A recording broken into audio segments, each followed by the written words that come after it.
Olha aqui, Joel Rodrigues, ex-prefeito de Floriano, presidente estadual do Progressistas. Presidente, obrigado pela presença.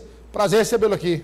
Eu que agradeço, né, a oportunidade e abraçar, né, todos que acompanham aqui as informações desse grande programa. Obrigado, Douglas. Presidente, eu queria começar a falar com o senhor sobre... havia aí, nessa virada de 2022 para 2023, no pós-eleição, digamos, é uma expressão muito surrada, mas serve para explicar o telespectador uma espécie de guerra de narrativas, né? Uma guerra de informações. Partidos ligados à base governista, anunciando filiações de prefeitos oposicionistas, ou seja, prefeitos que ou eram do progressista, ou são do progressista, ou de partidos que estavam coligados com a oposição. E aí o Progressistas reagia, dizendo que não havia isso. Qual a situação real? Alguns prefeitos realmente saíram do Progressistas, de partidos aliados, para partidos ligados ao governo? Exatamente. Desde quando passou a eleição, o fato do Progressistas ter ficado na oposição, tanto em nível estadual como federal, começou a se colocar isso por alguns partidos, isso aparece muito na mídia, a possibilidade de uma queda grande, né, do número de prefeitos progressistas. Até da nossa parte, criou-se uma expectativa, né? Naturalmente, quando você fica na oposição, o caminho natural, nós vimos aqui vários exemplos. PTB teve um momento que cresceu muito, né? Quando passou a ser oposição, praticamente acabou. PSDB foi a mesma, PSB foi a mesma situação. Então, se criou também essa expectativa em relação ao progressista. Há uma grande diferença. Nós temos um grande líder. O que os prefeitos querem? Parcerias para ajudar a cuidar das pessoas onde elas moram, no município. E aí o nosso presidente nacional, o senador Ciro, ele já vem fazendo esse trabalho há muito tempo, essa parceria com os gestores municipais. E, naturalmente, agora a gente teve esse trabalho durante esse período de diálogo em Brasília, o Ciro recebendo os prefeitos, dialogando, garantindo as parcerias. Naturalmente, a gente entende que essa baixa está muito aquém daquilo que foi propagado, daquilo que a gente imaginava, pelo trabalho forte dos nossos representantes. 2022, presidente, 2022, antes da eleição, pronto, vamos lá, antes da eleição de 2022, o Progressistas tinha exatamente quantos prefeitos? 76 prefeitos. Antes da eleição? Antes da eleição. Atualmente? 73 prefeitos. 3 prefeitos saíram? Saíram 3 prefeitos do partido, até o momento, né? Havia uma expectativa muito maior e a gente tem uma força política grande que garante o partido, esses líderes, que são 2 deputados federais, é o nosso senador, e aí com esse diálogo, e eles entendendo e observando que o apoio, a parceria, os recursos estão chegando, não vê essa necessidade, esse desespero de correr para outros partidos, mesmo havendo um assédio muito grande. O está tendo assédio? Muito grande. Muitos prefeitos sendo assediados por partidos da base do governo, tanto estadual e federal. Alguns partidos da base do governo anunciaram aí, por exemplo, o PSD anunciou cerca de 5 filiações por mês, até o final do ano. E esses prefeitos vêm de onde? Eles não vêm da base do governo, vêm da oposição, né? Vamos aguardar, né? O trabalho nosso é que isso não venha, lógico, que a gente entende, numa baixa progressista. A gente já vem falando isso, né? O partido discute Mas o partido internamente, né? discute internamente, o partido trabalha com uma possibilidade. Inicialmente nós imaginávamos de ficar aí com em torno de 50 prefeitos. Hoje a gente já acredita no número maior do que a nossa projeção inicial, até a com todo esse assédio. Quer dizer, 76 caiu para 73 atualmente, né? Quer dizer, nas conversas internas o partido falava em 50. Hoje nós já estamos ali... Chegar na eleição municipal com quantos? Nós acreditamos que vamos manter no mínimo 60 prefeitos. 60 prefeitos. Mas seria uma baixa de 16. De 16 prefeitos. E seria uma base pequena diante desse posicionamento hoje do partido e os assédios, né, que a maioria dos gestores municipais progressistas estão recebendo, né? Então, uma situação... Qual é a projeção, presidente, para as eleições municipais, em termos de número de prefeitos eleitos? Não dá para você projetar ainda, né? Nós estamos fazendo um trabalho Primeiro, uma boa parte desses prefeitos já são reeleitos. E aí há um trabalho para que a sucessão seja dentro do partido. Aí complica mais, né? Dentro do partido, mas há grande possibilidade de ser eleitos sucessores dentro do progressista e, ao mesmo tempo, novas lideranças estão surgindo, né, organizando já o partido nos municípios para se apresentar também como alternativa, como possibilidade de vitória em outros vários municípios. Presidente, a expectativa é que a gente saia em 2024 com um grande número de prefeitos. Presidente, o senhor falou uma questão interessante que vale a pena a gente tratar. Boa parte desses prefeitos, dos atuais, boa parte já foi reeleita. Ou seja, não pode concorrer mais. Aí, óbvio que o prefeito ou a prefeita tem que lançar o sucessor. Normalmente, não seria normalmente, mas em muitos casos, o senhor que vem do interior sabe, como eu, em muitos casos a configuração política estadual não combina com a municipal. Vou citar aqui um exemplo.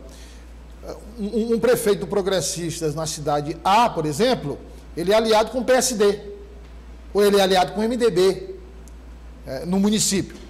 Aí, o prefeito foi eleito, do progressista, reeleito, e agora vai lançar o candidato do MDB. Só que o MDB lá no município é coligado, mas o MDB, em termos estaduais, é da base governista. Como é que vai ficar essa contabilidade? E ainda tem aquela história do risco que corre o Francisco, né? Então, assim, dá o salto da Chico, da Francisco. Então, a mesma coisa acontece também de você ter prefeitos de outras siglas que têm uma aliança com o progressista e um nome forte para a sucessão o que está não no vai acontecer aí, né? presidente, entre os dois partidos, PT e progressista, aí não vai acontecer. É mais difícil acontecer. Mais difícil. PT e progressista. Mas entre os partidos, entre outros partidos, naturalmente, PT, isso pode acontecer. E não há nenhum radicalismo também por parte dos progressistas em relação às situações mais diversas possíveis nos municípios. Por isso que a gente vem dialogando, conversando com os prefeitos, aqueles que não vão para a reeleição, para dentro das possibilidades colocar o sucessor dentro do partido, para manter o partido forte. Mas aí o senhor, como é do interior, sabe, aí é questão de nome, né? Então, por exemplo, às vezes, como eu disse aqui, o candidato é do MDB, aí há uma tentativa, claro, do progressista, olha, vamos tentar colocar alguém do PSD, não tem do progressista? Não tem um nome do progressista, tá. Vamos colocar alguém do PSDB, vamos colocar alguém do União Brasil, vamos colocar alguém do nosso, digamos, campo político, mas faz uma avaliação, se demonstra por A mais B que não tem que o nome é aquele do MDB. Aí fazer o quê, presidente? Não vai ter problema entre a gente, já que lá no município há uma harmonia entre essa relação política. Mas aí tudo bem, vamos lá. O candidato ganha a eleição do MDB, então o prefeito passa a ser do MDB. Mas em 2026? Aí nós vamos trabalhar o apoio político, né? Para um projeto maior, que é do progressismo, mas o atual é manter a força política. Daí o foco principal nosso. Primeiro, o foco principal respeitando as questões locais, mas a gente vai trabalhar daqui até o período limite das filiações para o máximo possível que os sucessores sejam do partido.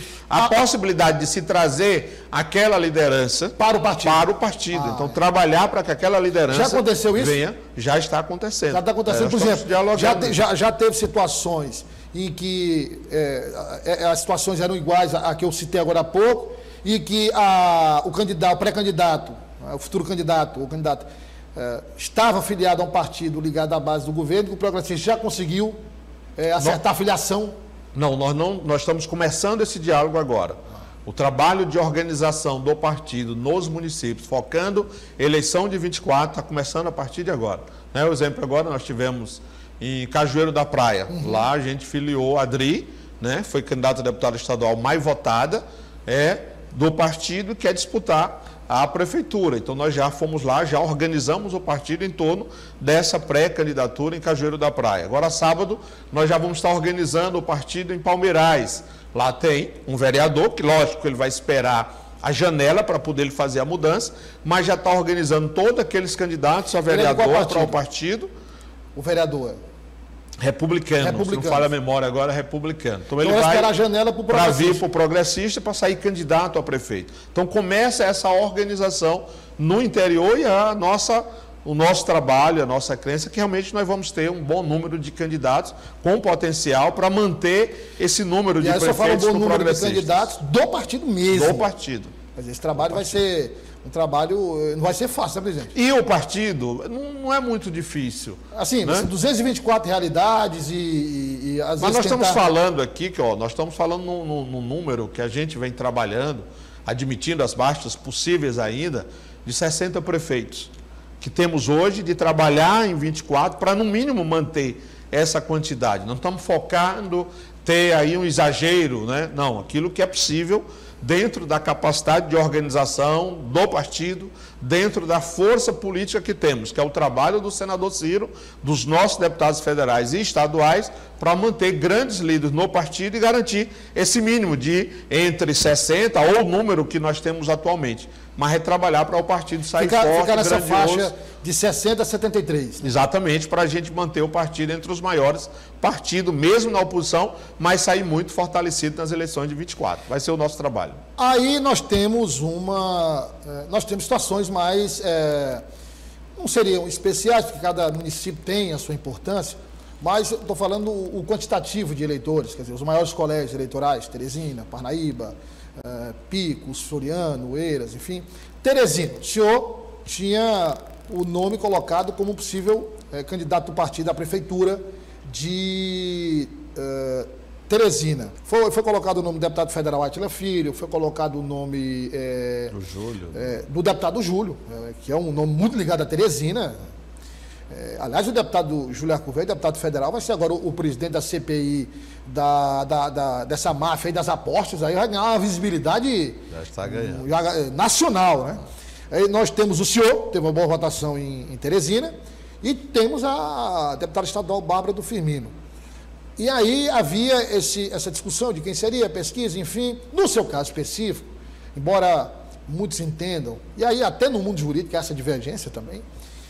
E aí é que está, a divergência no mundo jurídico é uma, mas aí quem dá a palavra final é o TRE, vai que o TRE entende de outra forma, que é a questão do prefeito itinerante, do mandato itinerante. O senhor, em tese, se não tivesse saído da prefeitura para concorrer ao Senado, ainda era prefeito Floriano, ele estaria no exercício do cargo, né? Para evitar qualquer tipo de problema de última hora, o senhor resolveu retirar seu nome? Exatamente. A partir do momento que nós saímos da eleição, e o próprio resultado em Teresina, tivemos 58% dos votos, 82 mil votos de maioria, me aproximou muito do teresinense e a possibilidade, por que não, de ser avaliado para participar do processo eleitoral diante, né, dos problemas que existem em Teresina. E aí uma pessoa que já tem uma experiência, né, prefeito 4 vezes, de ter essa sensibilidade, de conhecer de perto a gestão pública. Então, nos colocamos à disposição, convite feito dentro do próprio partido. Mas havia uma dúvida jurídica, como você colocou inicialmente, sobre poder ou não ser candidato. E aí, naturalmente, que o meio político, imprensa, sempre questionou, e pode, e não pode, né? Só que, de fato, a gente não se enquadra, né, dentro do prefeito itinerante. Primeiro porque nós não estamos renunciando nos 6 meses antes da eleição. Foi lá no início do mandato. Não participamos de uma eleição só para burlar, para ter direito a participar de um 3º mandato. Nós quase que ganhamos uma eleição Senado Federal. Uma eleição estadual. Estadual, né? Majoritária. Majoritária. Por muito pouco, né? 72 mil, quando se divide por 2, pouco mais de 36 mil votos, nós perdemos um mandato de senador da República, disputando com quem já tinha sido 4 vezes governador do Piauí e senador da República. Então, participamos de forma verdadeira mesmo para disputar um mandato de senador. Um outro aspecto, nós não estamos saindo de uma cidade grande para uma cidade pequena. É o contrário. É o contrário, estamos vindo do interior para disputar na capital. O que diz a parte jurídica, e nós estivemos em Brasília como advogado do Partido Nacional, e o que é a garantia? Que é um caso específico, não tem como sair uma consulta específica do caso do Joel, que é diferente do prefeito itinerante, mas que nós haveríamos a possibilidade de levar uma candidatura até o ato do registro, porventura tendo ali o indeferimento, aí se entra... Que aí no ato do registro, sim. Aí vem, decidido, né? Aí vem com consulta. A defesa específica do caso Joel, já que há uma jurisprudência em relação ao terceiro mandato. Aí o que eu tinha que fazer? Me manter numa disputa sem ter a certeza, porque somente no ato do registro poderia ser contada a minha história na defesa para ser deferido ou indeferido a minha candidatura. E aí nós temos aí, presidente, o TRE, aí nós temos segunda instância, aí quer dizer... Poderíamos já fazer a consulta direto no TSE. Ou podia fazer direto lá. Mas aí tem STF, se for, quer dizer, era algo que ia ficar sempre naquela dúvida. Na dúvida. Então, diante da dúvida, achei por bem, conversei há 10 dias atrás com o senador Ciro, coloquei essa situação de ter a dúvida de o meio político, a mídia, está propagando muito isso, não, melhor a gente retirar o nome, deixar aí o nome do partido, até o momento agora, é o nome da Bárbara do Firmino, facilita o diálogo da Bárbara com União Brasil, na pessoa do Silvio Mendes, do PSDB, do Luciano, PL e outros partidos que nós já estivemos juntos agora em 22. Nós ganhamos a eleição em Teresina, para governador com Silvio Mendes, para senador com a minha pessoa. Então é buscar esse diálogo, é manter essa turma junto aqui e já tem experiência, já conhece Teresina, já são pessoas que têm uma relação política de muito tempo. Isso facilitará também o diálogo da Bárbara com Silvio, Silvio com Bárbara, com Luciano, e a partir daí a gente tem o nome do partido que está credenciado agora a dialogar com os outros nomes e facilitar a definição desse nome que vai representar esse grupo político nas eleições de 24. O senhor fala de 3 nomes e é isso mesmo, quer dizer, são vários partidos, mas os 3 principais partidos são Progressistas, União Brasil e PSDB. Falando especificamente do PSDB, nós temos a seguinte situação. Dá para cortar para cá? Estou falando. Ou não? Então, falando do PSDB. O PSDB, quando a gente conversa com os líderes do PSDB, não é só uma questão de lançar candidato. Qualquer partido tem que lançar candidato, em tese, porque isso facilita a divulgação do nome do partido, ajuda a chapa proporcional. Mas o PSDB tem uma questão a mais, que é o resgate do próprio partido. Tem o retorno de João Vicente Claudino, que vai ajudar na articulação, no retorno de lideranças, tanto de Teresina como do interior do Estado. Então o PSDB, nesta eleição, inclusive tem uma declaração muito forte, que já foi dada há algum tempo, do vereador Edson Belo, onde ele dizia, olha, se o PSDB não tiver candidato, não for para nem de frente, não disputar a eleição, corre o risco de desaparecer, disse o vereador Edson Belo. Então, o PSDB trabalha com essa questão também, de aproveitar a eleição para se reestruturar. Muito bem. Posto isso, não dá como numa eleição que o senhor disputou, tem 3 vagas majoritárias. Nessa tinha 3, na próxima tem 4. São 2 candidatos ao Senado. Então, você tinha o candidato a governador, vice e um senador. Então, dá para contemplar 3 partidos. Na eleição municipal, não, só são 2 vagas, prefeito e vice. Considerando essa necessidade do PSDB, como é que o senhor vê a possibilidade dos 3 andarem juntos numa candidatura só? Porque o que eu observo, e pelas muitas conversas que eu tenho tido, o mais importante que eu vejo no sentimento dos progressistas, de quem está lá no comando do PSDB, que ajudaram a construir toda essa história dentro de Teresina e do próprio União Brasil hoje, através do Silvio Mendes, tem um sentimento muito forte, que é o cuidar de Teresina, cuidar de Teresina e dos teresinenses. O que eu percebo é que Teresina e os teresinenses estão acima de qualquer interesse partidário, pessoal. E aí é preciso entender que é o sentimento do povo que é o mais forte nesse momento. Mais forte para sinalizar qual desses nomes deve representar essa composição. Isso é o que nós defendemos. É o melhor nesse momento. Mas se necessário formar uma base com esses 3 partidos e outros partidos. Porque nós conseguimos formar em 22 mesmo, né? Alguém ficando contemplado ou não, porque havia um sentimento de trabalho, de dar as oportunidades, de cuidar das pessoas. Né? Então, é o que a gente quer que aconteça. Mas se não for possível acontecer, Teresina tem segundo turno. De repente, num primeiro turno, todos acham que cada um deve seguir seu caminho.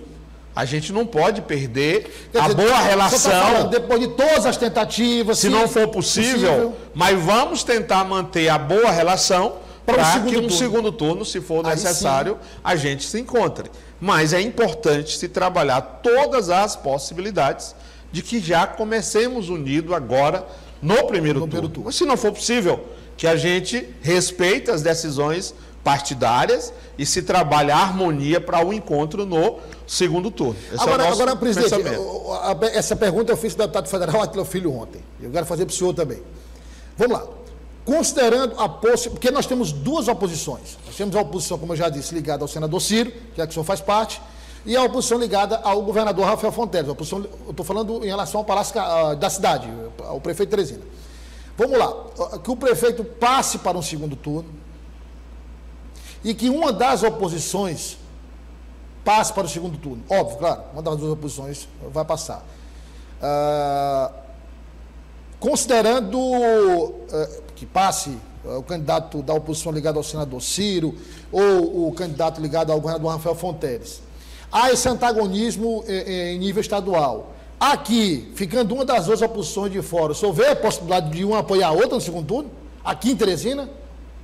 Olha, é um caso complexo, né? É difícil o negócio. Responder, porque é muito claro o posicionamento progressista aqui contra os dois palácios, municipal e estadual. Houve um confronto agora, uma disputa em nível de estado, né? Mas o que é melhor para Teresina e para os teresinenses? Então não vamos trabalhar nessa possibilidade, porque o que a gente percebe, né? A gente percebe é que em nenhuma dessas possibilidades nós vamos estar fora, né, nessa disputa. Pois é, então nós até apostamos lá no primeiro turno, porque nós apostamos nesse entendimento. Pois é, e repetir esse entendimento. O senhor está falando da oposição do progressista. Vamos considerar o oposto também, que o progressista passe para o segundo turno, vamos lá, com o prefeito. O senhor vê a possibilidade de receber esse apoio? Eu acho complicado receber, porque nós estamos fazendo uma oposição ao prefeito. Vai botar no mesmo palanque. Aí como é que a gente vem combatendo... Não, o apoio ao Palácio Karnak. Pois é, nós estamos combatendo essa gestão que é criticada por todos os teresinenses, pela falta dos bons resultados. Aí, de repente, lá no segundo turno, se porventura não está contemplado na participação a gestão municipal, como é que nós vamos abraçar a gestão que não deu bons resultados? A pergunta é, se passa a gestão, o atual prefeito passa para o segundo turno e passa o candidato do progressista, desse lado da oposição, desse outro lado da oposição, o senhor acredita que o candidato ligado ao Palácio Karnak, não passando para um segundo turno, o senhor vê essa possibilidade de receber esse apoio do candidato do Palácio Karnak? Não vamos ter nenhuma dificuldade, porque se nós estamos participando de um processo onde o foco principal é Teresina, é cuidar dos teresinenses, né? Nós temos uma dúvida nessa relação, né? Porque a gente sabe da relação que foi construída entre governo do estado e governo municipal, até mesmo para que o prefeito esteja eleito. E a recente eleição, o prefeito também esteve apoiando o governo estadual, né? Então nós não sabemos... Mas não foi aquele negócio de subir em palanque, foi um apoio mais verbal, né? Mas teve, todos os teresinenses sabem. Então vamos trabalhar a possibilidade dessa relação política que nós estamos construindo, fica aberto, e naturalmente, se nós estivermos lá, que vamos estar, né, no segundo turno, se tiver o segundo turno, nós vamos dialogar com aqueles que querem o melhor para Teresina. Vai ser o nosso trabalho. Pode acontecer. É outra eleição, é outra realidade. É um outro momento político. É um outro momento político. Né? A gente não pode estar olhando para retrovisor, tem que olhar para frente e colocar o teresinense acima de qualquer interesse. Foi a mesma resposta do deputado federal Átila Filho. É um outro momento, é um outro... Presidente, muito obrigado pela participação. Foi um prazer receber o senhor aqui e vamos acompanhar. Né? O processo eleitoral, como o senhor disse, ele é feito de momentos.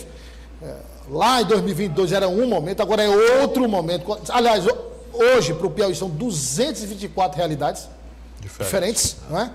Então vai ter, claro, como eu disse aqui, no município a história é outra, vai ter situações aí de que partidos ligados à base do governo não estão ao lado do progressista, em vários municípios. Já aconteceu no passado, vai acontecer agora também. Até porque havia uma ligação muito forte durante muitos anos, não se desfaz assim nos municípios de um dia para a noite, né? E aí o senhor está convidado a voltar para ir atualizando os nossos telespectadores sobre esse trabalho realizado pelo partido. Quero agradecer a oportunidade de abraçar os telespectadores que nos deram o privilégio, né, de estar aqui com vocês. Obrigado ao presidente estadual do Progressistas, Joel Rodrigues.